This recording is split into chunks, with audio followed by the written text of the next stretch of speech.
Fala pessoal, Alisson falando, e hoje eu quero falar sobre algumas dicas, algumas sugestões que a gente pode adotar na hora de buscar e criar e desenvolver um diálogo que seja produtivo e, acima de tudo, consiga conviver com as divergências. Ou seja, o ponto aqui é como a gente pode caminhar em termos de argumentação, em termos de contato, de interação com os outros, para que a gente consiga atingir discordâncias que sejam produtivas para ambos os lados. E é importante ter isso em mente, buscar esse objetivo, especialmente quando a gente está tentando fazer alguma filosofia, porque eu não me lembro exatamente qual filósofo clássico, antigo, grego que falou isso, mas o fato é que, de alguma forma, quando a gente está debatendo com alguma outra pessoa e ela de repente ela está certa, a gente está errado, reconhecer, né, essa certeza, os fatos, estarem do lado da pessoa, de certa forma faz com que nós tenhamos algo a ganhar e não a outra pessoa. Não é que quem tem a razão acabe perdendo o debate, longe disso.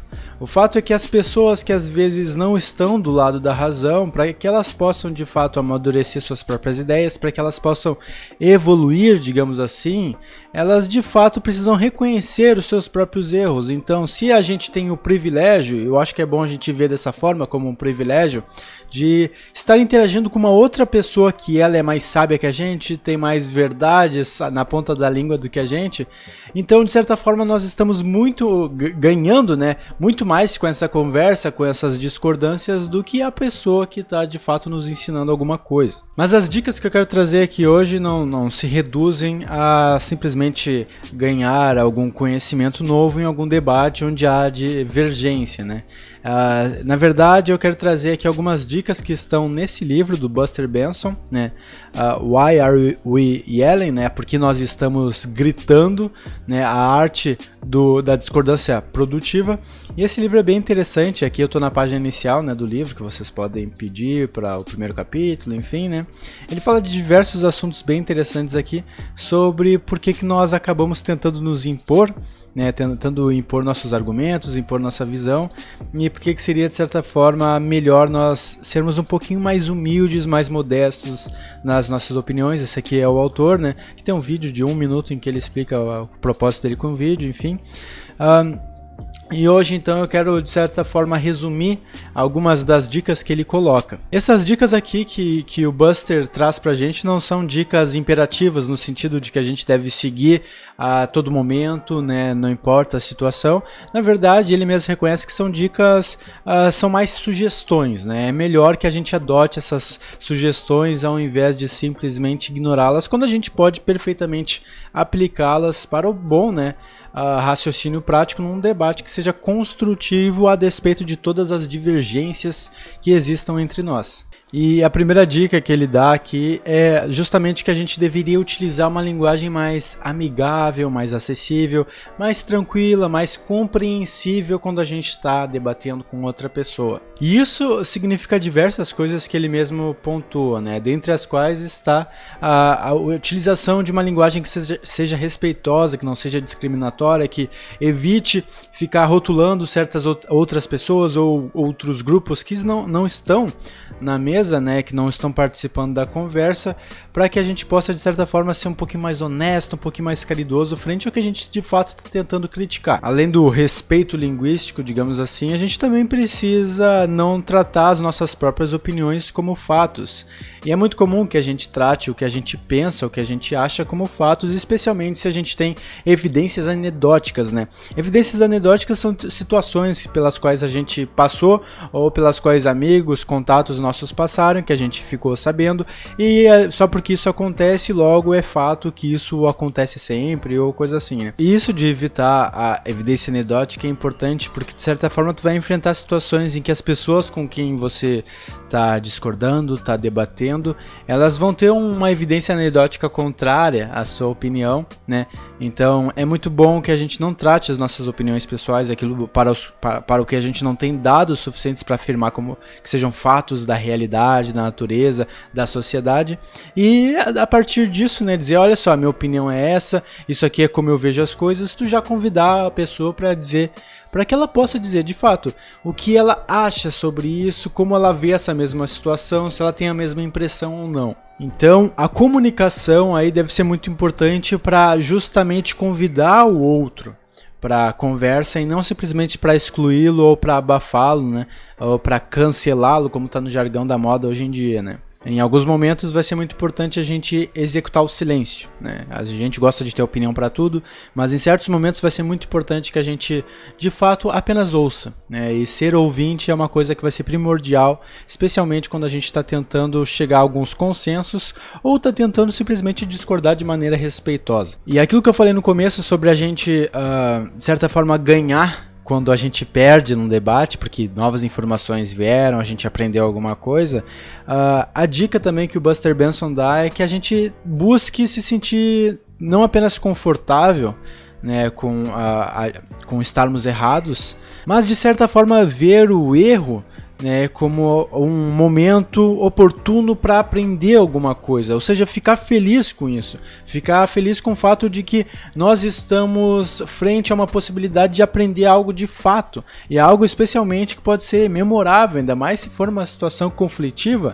né, em que tu tá tendo uma discordância forte com alguém, né, e se a tua opinião é realmente errada a ponto de te deixar aflito com aquilo, que tu consiga perceber que essa é uma opinião errada, isso vai te dar um baita ganho, porque vai te livrar desse peso nas costas de achar que aquela opinião era verdadeira acima de todas as contestações possíveis, né? Então, o ponto de a gente buscar sempre uma linguagem amistosa é o respeito, é buscar não tratar nossas opiniões como fatos do mundo, é saber aplicar o silêncio quando ele for oportuno, é ficar de fato feliz com a possibilidade de aprender algo mesmo sendo refutado pelo outro lado, é estar aberto às diferentes perspectivas que possam vir à tona no meio da conversa. Enfim, é de certa forma, em última instância, não se impor, né? Não impor o seu ponto de vista frente a um outro ponto de vista, mas de fato buscar com que o outro traga a sua opinião, né?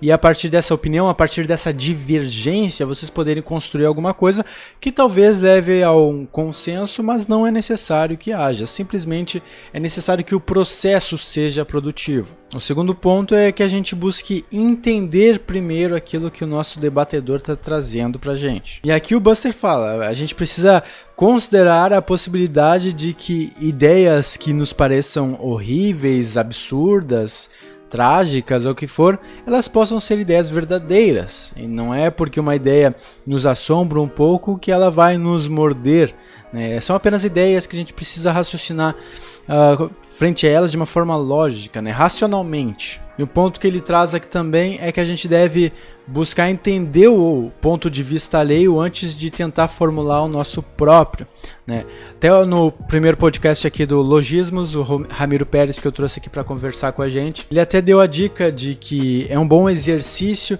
que a gente leia, né, e tente formular as ideias das pessoas com as quais a gente concorda, né? Então, pode ser um exercício muito produtivo que a gente de fato busque compreender aquilo que a gente discorda para poder de fato refutar, atacar, discordar ou qualquer outra palavra aí nesse sentido. E é bom também, de certa forma, quando a gente está buscando entender, compreender o ponto de vista do nosso oponente, que a gente não rotule, busque não rotular, busque não deixar o preconceito operar de uma forma muito acelerada, né, muito prévia, prematura na conversa, porque de certa forma em alguns momentos a gente vai ter a impressão de que a pessoa está falando abobrinha, né, que de fato ela está totalmente errada, mas às vezes pode ser simplesmente uma falta de informação suficiente para que a gente possa julgar adequadamente, né, aquele ponto de vista.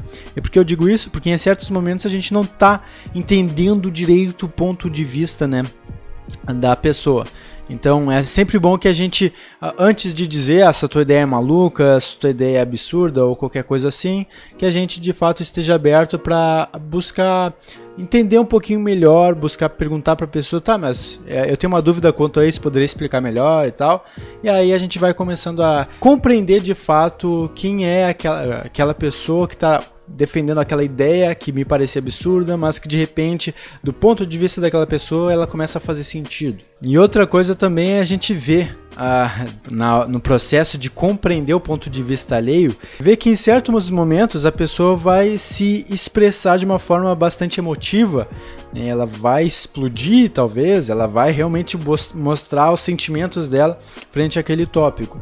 E aí a gente tem uma oportunidade para, de fato, perceber o que aquela pessoa valoriza, o que ela entende que pode ser verdade, que não faz sentido, que seja mentira. Ou seja, a pessoa está sinalizando aquilo que aqui, né, que aquilo que ela que mexe com os sentimentos dela é algo que ela toma como algo importante. E aí a gente pode tentar, a partir disso, a partir dessa sinalização, buscar compreender de fato como é que ela se relaciona com aquela ideia, para que a gente possa de fato entender aquela ideia. E é aí que a gente vê muitas emoções nos debates, nas tretas, né?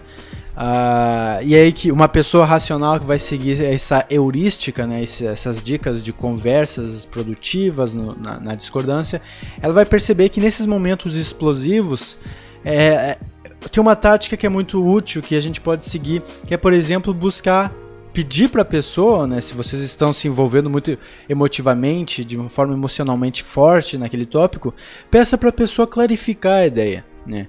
Peça para ela explicar de uma forma mais detalhada, mais tranquila, né, de uma forma simples, né? Porque aí os dois lados, né, frente ao fato de que a pessoa está tendo que pensar racionalmente, tentando ter que calcular o que ela vai dizer para poder ser compreendida, e frente ao fato de que tu vai ter que ouvir, vocês vão ter um período de tempo aí bem interessante para diminuir a pressão sanguínea, né, e ficarem os dois mais calmos e aí restabelecerem a ordem de uma comunicação não violenta, né? Então isso é uma dica que sintetiza, né, uma linguagem que seja amistosa, assim como uma linguagem que tente, uma comunicação que tente de fato compreender o outro lado. A terceira sugestão do Buster Benson é que a gente busque fazer perguntas honestas e bem abertas, né, para a pessoa que está interagindo com a gente. E aqui fazer perguntas honestas é importante porque existem perguntas que são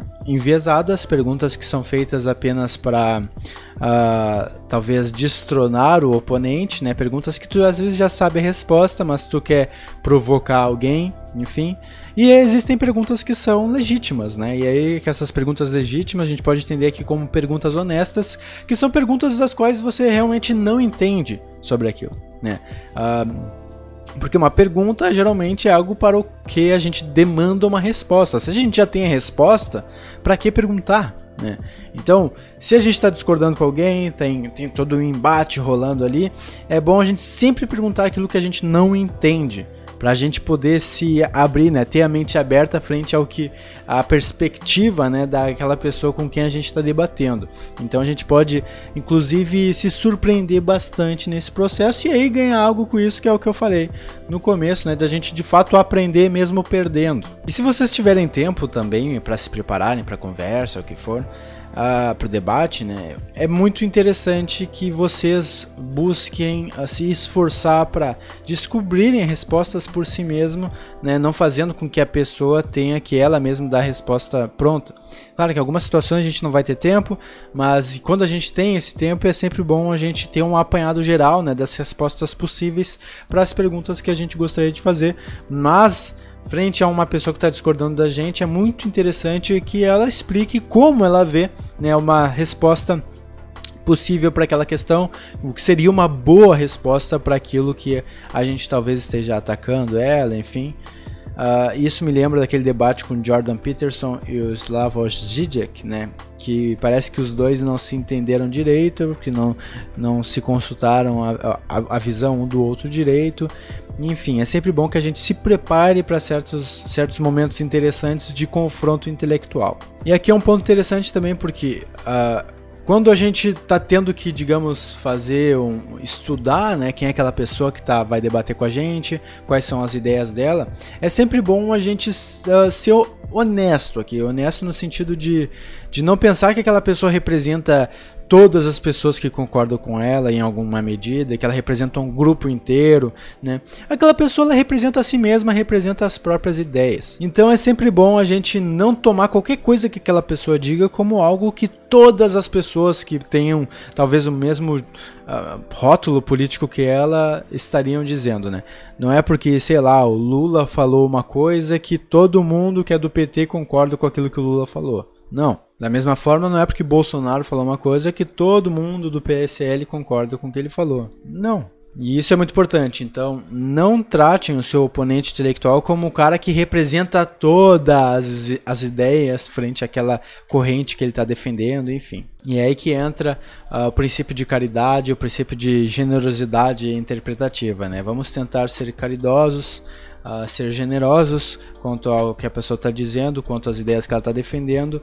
Vamos tentar ser honestos intelectualmente, que isso aí vai dar um up, né, na discordância, e a discordância vai ser cada vez mais produtiva. E como a gente não pode, né, tratar a pessoa que a gente está debatendo como se representasse todas as pessoas de um grupo específico, a gente tem que olhar para o nosso lado também e pensar que devemos falar não por um grupo, mas devemos falar por nós mesmos. Isso tem um pouco a ver com aquele conceito de lugar de fala que está na moda aí, né?